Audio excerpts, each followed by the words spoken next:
There's been a lot of Ninjago minifigures released over the years, some rare and many common, but which ones are you most likely to have? The ones LEGO generously handed out in multiple sets rather than locking them in one or two?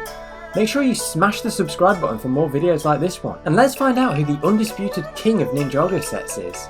Plenty of minifigures have been available in 4 sets or more, with Legacy being very generous in its minifigure selection.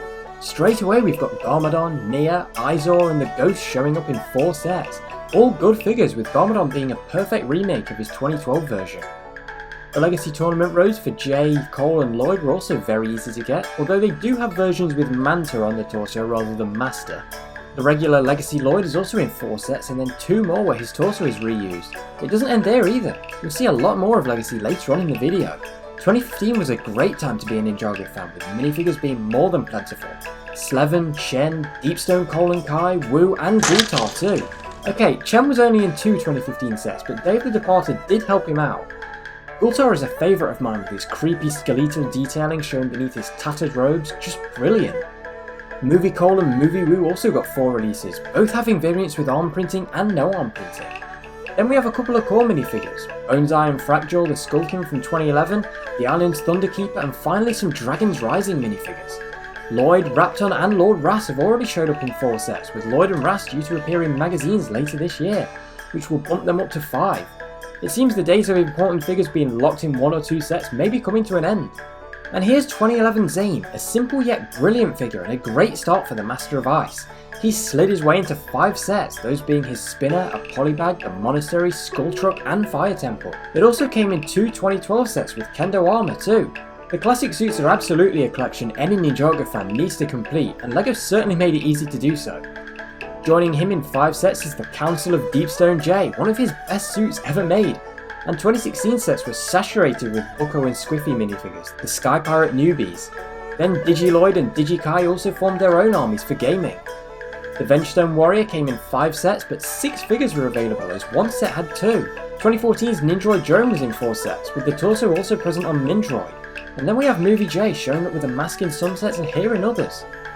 Even more figures came in 6 sets, with Kai, Jay, Zane ZX and Cole ZX being sprinkled through Ninjago's early set waves. I'm not complaining. These figures got the theme off to an excellent start. Zane ZX is still one of his best suits, and let's not forget Jay and Kai also got kendo armor in 2012 too. These 2 Ghost Warriors were also plentiful, haunting the 2015 sets, each variant showing up in 6 sets.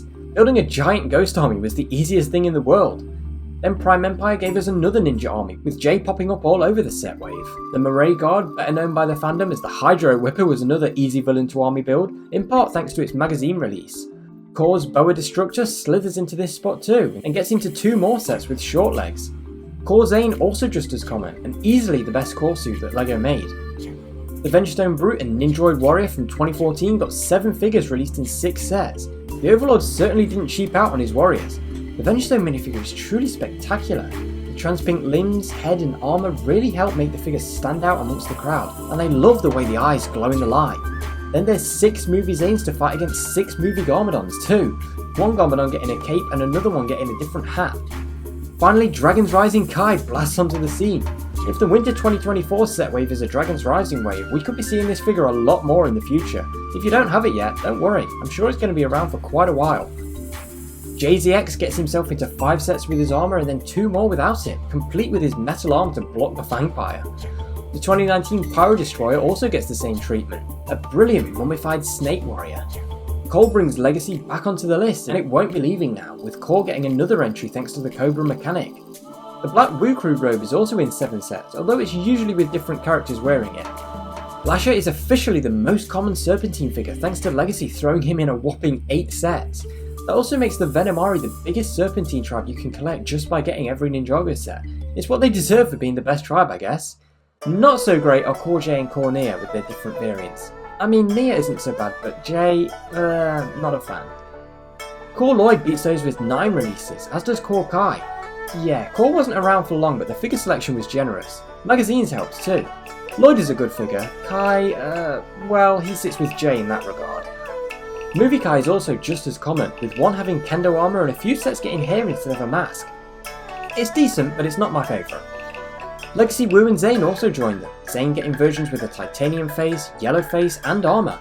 I hope you like Legacy figures because they were everywhere. as we can see with the Ninjagoids once again showing up as mass-produced clones.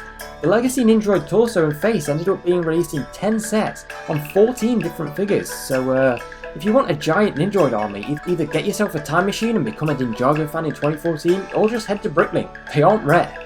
Lloyd is the most common movie ninja, no surprises there, but it's another excellent figure, and it introduced Lloyd's green eyes, the only redesign I can say with 100% confidence is better than the original.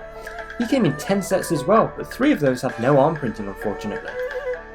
In 11 sets, the white Wu Crew robe reaches the top 3 for most common figures. Just like the black one, it's a torso and legs released with different faces, but ultimately they're all the same minifigure, making it very easy for you to get if you don't have it already. And so the penultimate minifigure in this video, who takes the number 2 spot? Well, it's yet another Legacy minifigure, with Jay being dispersed throughout a whopping 12 sets. 8 with just the suit, 1 with grey armour, 2 with golden armour, and 1 without his face.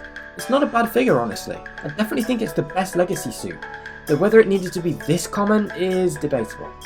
But what is the Ninjago minifigure to rule them all? The one with more appearances than any other minifigure ever released? Well, surprising absolutely no one, it's Legacy Kai who steamrolls the competition. Available in a whopping 18 sets. Why did he need to be so common given the suit is only in 4 episodes? Who knows? I mean, the figure isn't terrible, but it's not that great. 4 of those sets he has golden shoulder armor, and in 1 he has a different mask. Even without those, Legacy Kai still takes the crown for most common Ninjago figure.